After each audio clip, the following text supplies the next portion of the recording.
Yo minasan, chapter 227 Windbreaker telah rilis dengan judul Pemandu, di mana Rakta membawa para penyusup ini ke suatu tempat khusus untuk berbicara pada mereka semua, karena Rakta sudah tahu mereka berasal dari Bofurin. Sebelum saya lanjut, siapa tahu ada yang ingin support, silakan klik link Saweria yang ada di deskripsi ya. Ketika para penyusup Bofurin ini percaya saja kalau Rakta menganggap mereka sebagai petugas kebersihan. Mereka pun berjalan mengikuti Rakta, mereka melewati gang-gang sempit dan ditatap heran oleh para penduduk setempat minasan. Ada uhti yang pakai jilbab juga di sini. Lalu Sakura mulai berbisik-bisik, bertanya pada Nirei, "Hei, ada apa ini?" Nirei menjawab kalau dia juga tidak tahu. Sakura memperjelas kalau Rakta tadi bilang bahwa mereka adalah petugas kebersihan kan? Nirei membenarkannya. Mungkin memang ada petugas kebersihan yang seharusnya datang. Dan Rakta mengira kalau merekalah petugas kebersihan itu. Sakura kembali memastikan bahwa sekarang Rakta membawa mereka ke tempat yang seharusnya dibersihkan kan? Nirei pun merasa begitu, tapi Hiragi ikut berbisik menjawab tidak. Menurut Hiragi, Rakta tidak mengira kalau mereka adalah petugas kebersihan. Nirei bingung dan bertanya, "Tidak?" Hiragi menjelaskan kalau dia berani bilang begitu karena Rakta sempat melirik dirinya saat berbicara dengan Umemiya. Sepertinya Rakta sedang menyuruh Hiragi untuk mengikuti alurnya. Umemiya di sini justru berteriak heboh, "Apa? Benarkah?" Membuat Hiragi menegurnya untuk tidak berisik, lalu mengatakan bahwa mungkin Rakta meliriknya karena Umemiya tidak menyadarinya. Nirei pun bertanya, "Kalau begitu, kemana dia membawa kita? Rasanya kita kembali ke tempat kita tadi." Hiragi lantas tersenyum sinis. Tidak mungkin dia akan membawa kita keluar dari sini ya?" Nirei mulai ketakutan, mempertanyakan apa dia akan mengusir kita. Hiragi menjawab, "Semoga saja dia hanya mengusir kita." Tetapi dengan suara lantang dan enggan berbisik lagi, Sakura berkata, "Apa yang kalian bicarakan? Kita datang ke sini untuk mencari Suwo. Akhirnya kita menemukan salah satu anggota Red Chan Puru dan dia malah datang langsung kepada kita. Jadi kita tidak boleh menyia-nyiakan kesempatan ini." Nirei membenarkannya. Meski begitu, dia juga memikirkan nasib mereka ke depannya. Membuat Hiragi mewajarkan rasa khawatir Nirei.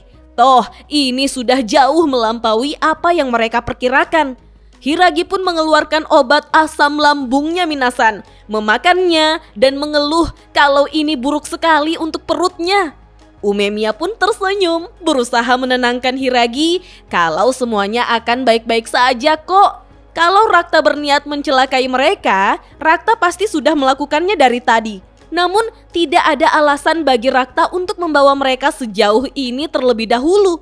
Pasti Rakta punya rencana tertentu. Lagi pula, tadi saat Umemiya melihat caranya berbicara kepada anak itu, Umemiya mendapat kesan bahwa dia sebenarnya bukan orang yang jahat. Hiragi kemudian menepuk jidatnya, berkata, "Itu lagi. Kamu memang selalu bodoh dan terlalu santai." Umemiya masih saja tersenyum membujuk Hiragi. "Ayolah, kamu bilang begitu, tapi sebenarnya kamu juga sama. Saat aku melindungi anak itu, kamu maju dan berdiri tepat di depanku. Aku senang sekali melihatnya tahu, aku selalu bisa mengandalkanmu." Mendengar ucapan Umemiya yang penuh kejujuran, Hiragi hanya bisa menghela nafas.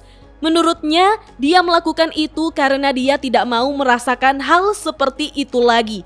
Seharusnya Hiragilah yang bergerak lebih dulu.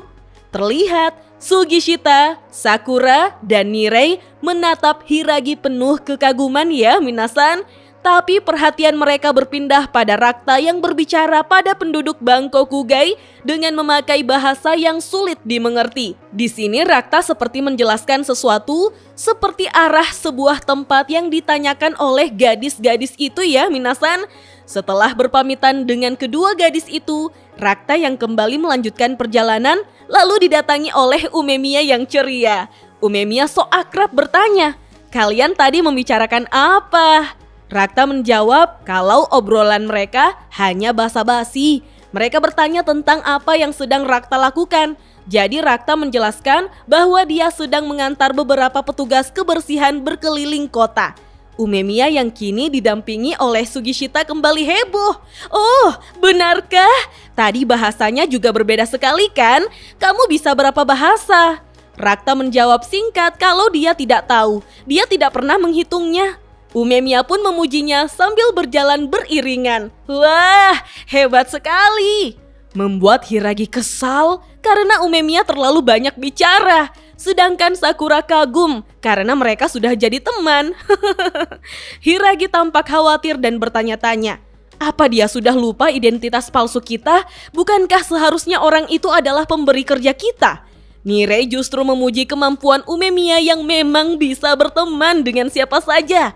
Ketika mereka berjalan lebih jauh masuk ke Bangkokugai, Nirei mulai ketakutan dan memegangi jaket Sakura. Karena Nirei tidak lagi mengenali tempat ini.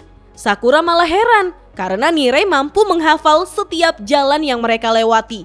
Nirei pun berusaha mempersiapkan dirinya untuk apa yang terjadi ke depannya. Tiba-tiba Rakta berkata, "Hei, kita sudah sampai. Tinggal naik ke atas." Tentu saja mereka semua bingung Minasan. Kemudian mereka memandangi apa yang ada di atas, memperlihatkan bangunan tinggi serta angin yang berhembus dingin di sekitar bangunan itu. Mereka pun berjalan menaiki tangga, membuat Hiragi menganalisis bahwa hanya ada satu jalan yang bisa dipakai untuk sampai ke atas. Itu artinya mereka tidak punya jalan untuk melarikan diri. Sakura menimpali. Bagus, tidak masalah bagiku. Di saat yang sama, Rakta mulai membuka pintu dan berkata, "Masuk ke sini." Kita pun diperlihatkan reaksi mereka yang sangat terkejut karena mereka telah sampai di atap. Dalam hati Umemiya, ini seperti atap di Furin. Sementara Hiragi memantau sekeliling, berpikir, apa tidak ada orang yang menunggu di sudut-sudut atau semacamnya? Nirei berkomentar, mereka berada di tempat yang tinggi sekali. Sedangkan Sakura tampak terpana. Dia berjalan maju ke pagar pembatas, lalu terdiam memandangi setiap sudut bangunan kota Bangkokugai, di mana menurutnya Suo pasti ada di suatu tempat di sana. Angin musim gugur masih saja kencang, dedaunan yang berguguran hinggap di atas pagar pembatas, lalu Sakura memegangi pagar pembatas itu, terpaku memandangi sekitar yang membuat dedaunan itu kembali terbang, menjauh dibawa oleh angin. Wah, apakah ini pengandaian? Kalau semakin Sakura mengejar Suo, semakin jauh pula Suo dari dirinya. Di sini, Rakta terus memandangi tingkah laku mereka, khususnya Sakura Minasan. Lalu Umemiya heboh berteriak di samping Sakura, "Wah, luar biasa! Kita bisa melihat seluruh kota." Sakura pun terkejut dan menegur Umemiya yang berisik sekali. Sekarang semuanya sudah mendekat pada posisi Sakura untuk melihat pemandangan kota. Membuat Nirei kagum dengan apa yang dilihatnya, benar-benar seperti mangkuk besar. Tetapi Hiragi menegur mereka semua, khususnya Umemiya. "Hei, kalian terlalu santai. Tetap waspada sialan." Umemiya pun menggaruk kepalanya sambil meminta maaf. Hiragi menjawab, "Astaga, ini sebabnya kamu selalu..." Belum selesai Hiragi berbicara, Rakta lantas menutup pintu dengan hati-hati, tetapi pintunya tetap bersuara nyaring sehingga semua mata berbalik menatap ke arahnya. Dengan wajah menyeramkan dan tatapan penuh arti, Rakta berkata, "Kalian hebat karena bisa sampai sejauh ini. Sekarang akhirnya kita bisa bicara, anggota Bofurin." Mendengar itu, semua orang bereaksi sangat terkejut. Sugishita menatapnya bersiaga, Nirei sangat ketakutan, Hiragi seperti sudah menduganya, Umemiya mulai waspada, sedangkan Sakura tersenyum menyeramkan seolah dia telah siap bertarung. Dan chapter 227 Windbreaker pun berakhir sampai di sini Minasan. Wah, apakah mereka akan berbicara baik-baik? Ataukah Rakta terlalu percaya diri untuk bisa menang melawan mereka berlima?